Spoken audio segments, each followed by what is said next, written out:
Hello guys, कैसे हैं आप लोग। आई होप कि आप सभी लोग ठीक होंगे। मैं हूं अभिषेक और आप देख रहे हैं स्टडी विद अभिषेक।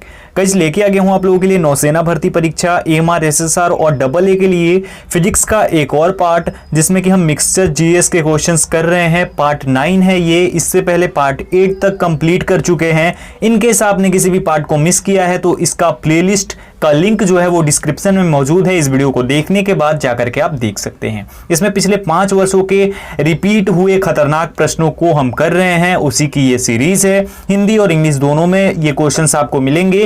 रोज शाम 4:30 बजे ये वीडियो आती है आप लोगों के लिए।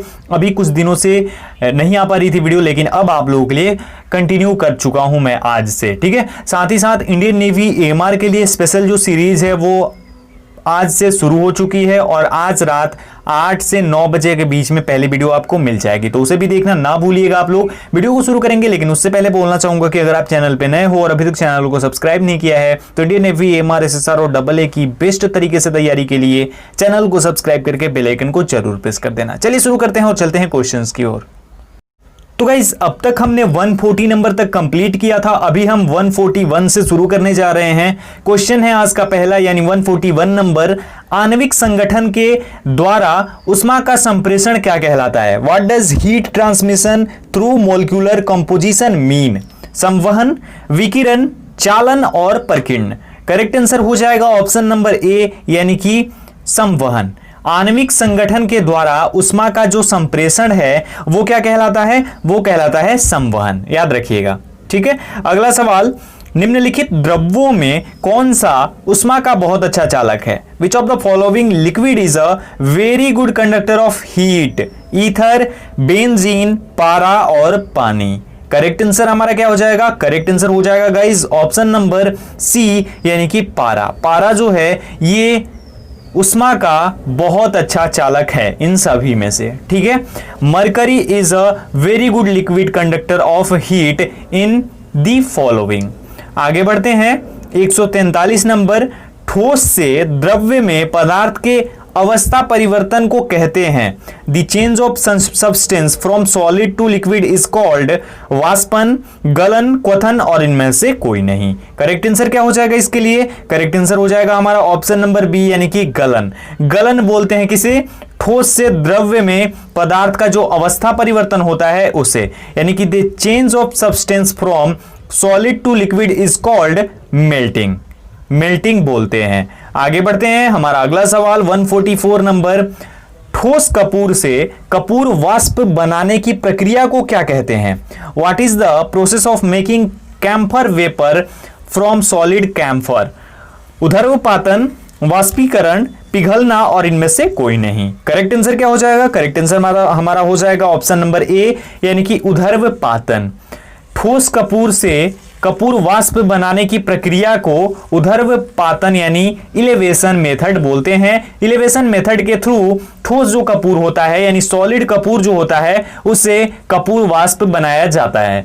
इसी प्रक्रिया के थ्रू बनाया जाता है। गाइज, आगे बढ़ने से पहले आप लोगों को एक और इंफॉर्मेशन दे दूं कि मेरा जो सेकंड चैनल है जीके स्क्वाड, वहां पे अगर आप डेली लाइव क्लासेस लेना चाहते हैं, लाइव क्लासेस का फायदा उठाना चाहते हैं साइंस के लिए, जीके के लिए, तो लिंक डिस्क्रिप्शन में है, वहां जाकर के ज्वाइन करो मुझे और वहां पे आप फायदा उठाओ डेली लाइव क्लासेस का। शाम में 7 से 8 बजे साइंस और 8 से 9 बजे आपके लिए जीके का डोज। आगे बढ़ते हैं।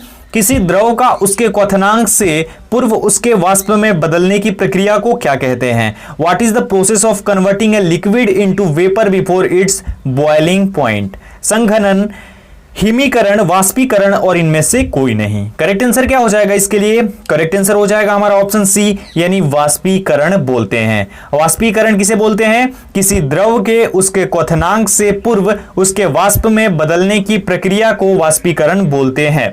The process of converting a liquid into vapour before it's boiling point is called evaporation. क्या बोलते हैं? इवेपोरेशन। आगे बढ़ते हैं। दोस्तों 146 नंबर है, उष्मा गतिकी के प्रथम नियम से संरक्षित होता है। Is protected by the first law of thermodynamics. संवेग, ऊर्जा और संवेग दोनों और इनमें से कोई नहीं। करेक्ट आंसर हमारा हो जाएगा ऑप्शन बी, यानी कि ऊर्जा। उष्मा गतिकी के प्रथम नियम से ऊर्जा संरक्षण होता है।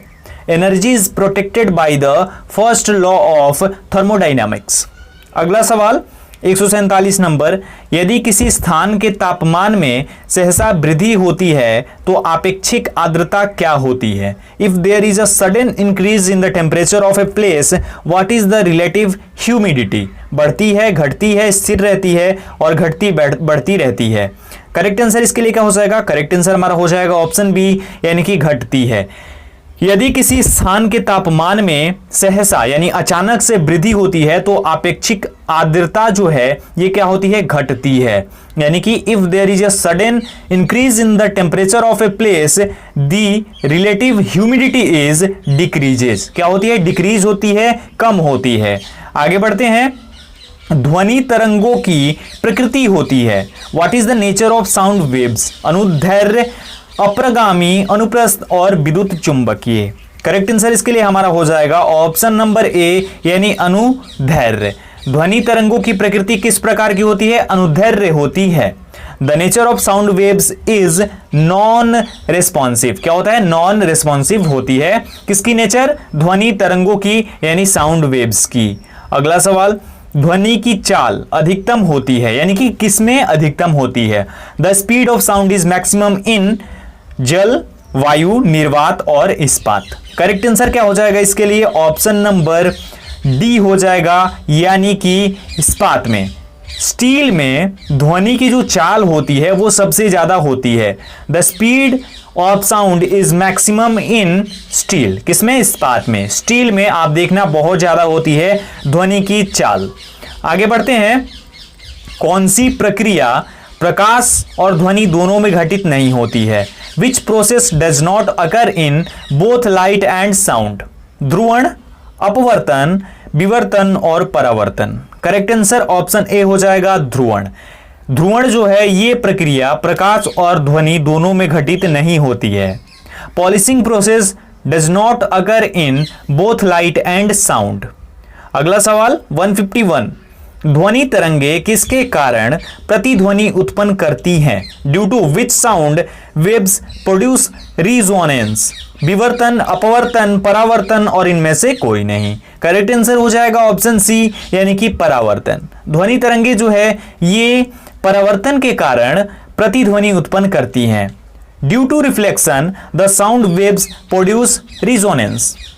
ओके, अगला सवाल, रेडियो का समस्वरण स्टेशन उदाहरण है। Radio is a station example of what? अनुनाद, अपवर्तन, व्यतिकरण और परावर्तन। करेक्ट आंसर इसके लिए हो जाएगा हमारा ऑप्शन नंबर ए, यानी कि अनुनाद, रिजोनेंस का। रेडियो का समस्वरण स्टेशन जो होता है ये अनुनाद का उदाहरण होता है। आगे बढ़ते हैं। डॉपलर प्रभाव संबंधित है। डॉपलर इफेक्ट इज रिलेटेड मुद्रा प्रचलन, मनोविज्ञान, ध्वनि और जनसंख्या। करेक्ट आंसर ऑप्शन सी, ध्वनि। डॉपलर जो है, डॉपलर प्रभाव जो है ये ध्वनि से संबंधित है। Doppler effect is related to sound, sound से ये रिलेटेड है। अगला सवाल, कौन सी तरंगे शून्य में संचरण नहीं कर सकती? Which wave can not be zero? उष्मा, ध्वनि, प्रकाश और इनमें से कोई नहीं। करेक्ट आंसर ऑप्शन बी, ध्वनि। ध्वनि तरंगे जो हैं ये शून्य में संचरण नहीं कर सकती हैं। साउंड वेव्स शून्य में संचरण नहीं कर सकती हैं। अगला सवाल, ध्वनि नहीं गुजर सकती है। Sound can not pass through. किससे नहीं गुजर सकती है भाई? वायु से, निर्वात से, स्टील से और जल से। अब हमें इसका सही जवाब बताना है। सही जवाब हो जाएगा ऑप्शन बी, यानी कि निर्वात से। ध्वनि जो है ये निर्वात से नहीं गुजर सकती है। Sound can not pass through vacuum, vacuum से होकर के नहीं गुजर सकती है ध्वनि। आगे, सबसे अधिक तीव्रता की ध्वनि उत्पन्न करता है। Produces the highest intensity sound. बाघ, गोरिल्ला, बंदर और चिंपैंजी। यहाँ पे पशुओं के नाम है, यानी जंगली जानवरों के। करेक्ट आंसर हो जाएगा ऑप्शन ए, यानी कि बाघ। बाघ जो है ये क्या होता है? ये सबसे अधिक तीव्रता से ध्वनि उत्पन्न करता है। Tiger produces the highest intensity sound, सबसे अधिक। अगर बाघ दहाड़ता है तो वो बहुत ज्यादा ध्वनि जो है वो उत्पन्न करता है, और इन सभी से ज्यादा, बंदर से, गोरिल्ला से, चिंपैंजी से ज्यादा। आगे, ध्वनि का वेग अधिकतम होता है। The maximum velocity of sound in लोहा में, वायु में, जल में और पारा में। यहां पे हमारा करेक्ट आंसर क्या हो जाना चाहिए? करेक्ट आंसर ऑप्शन ए हो जाएगा, यानी लोहा में। लोहा में ध्वनि का वेग अधिकतम होता है। किसमें? लोहा में। याद रखिएगा, अभी आपने कुछ देर पहले पढ़ा स्टील में, और अभी वही चीज लोहा में ध्वनि का वेग अधिक होता है। जब ध्वनि तरंग चलती है तो वे अपने साथ क्या ले जाती हैं? What do they carry with them when a sound wave moves? द्रव्यमान, ध्वनि, ऊर्जा और इनमें से कोई नहीं। करेक्ट आंसर ऑप्शन सी, यानी कि ऊर्जा। जब ध्वनि तरंगे चलती हैं तो वो अपने साथ ऊर्जा ले जाती हैं। When the sound waves moves, they carry energy with them. वो अपने साथ ऊर्जा ले जाती हैं। अगला सवाल, जब प्रकाश के लाल, हरा व नीला रंगों को समान अनुपात में मिलाया जाता है तो परिणामी रंग होगा। When red, green and blue colors of light are mixed in a equal proportion, the resulting color will be black, green, white and magenta. Correct answer हमारा हो जाएगा इसके लिए ऑप्शन नंबर सी, यानी कि व्हाइट। जब प्रकाश के लाल, हरा और नीला रंगों को समान अनुपात में मिलाया जाता है तो परिणामी रंग व्हाइट होता है। When red, green and blue colors of light are mixed in equal proportion, the resulting color will be white. अगला, कैमरे में किस प्रकार का लेंस उपयोग में लाया जाता है? Which type of lens is used in a camera? उत्तल, वर्तुलाकार, समान मोटाई का और अवतल। करेक्ट आंसर ऑप्शन ए, यानी कि उत्तल। कैमरे में उत्तल लेंस का प्रयोग किया जाता है या फिर इसको उपयोग में लाया जाता है। Convex type of lens is used in a camera. Camera में उत्तल लेंस का प्रयोग किया जाता है या फिर उपयोग किया जाता है। तो दोस्तों, ये थे हमारे 20 क्वेश्चंस। आई होप आपको ये वीडियो पसंद आई होगी। वीडियो अगर आपको अच्छी लगी हो तो लाइक और शेयर जरूर करना। चैनल पे नए हो तो चैनल को सब्सक्राइब भी कर लेना। इंस्टा आईडी, टेलीग्राम आईडी आपकी स्क्रीन पर है, जल्दी से जाकर ज्वाइन कर लो। दोनों का लिंक डिस्क्रिप्शन में भी मौजूद है। अगर आप तैयारी कर रहे हो तो लगे रहो, जल्दी ही नोटिफिकेशन रिलीज होने वाले हैं, तो तैयारी मन से करो और इस बार एग्जाम क्रैक करना है, ऐसी वाली तैयारी करनी है। ठीक है, अभी के लिए इतना ही। मिलता हूं एक और वीडियो के साथ, तब तक अपना ख्याल रखिए। Thank you so much.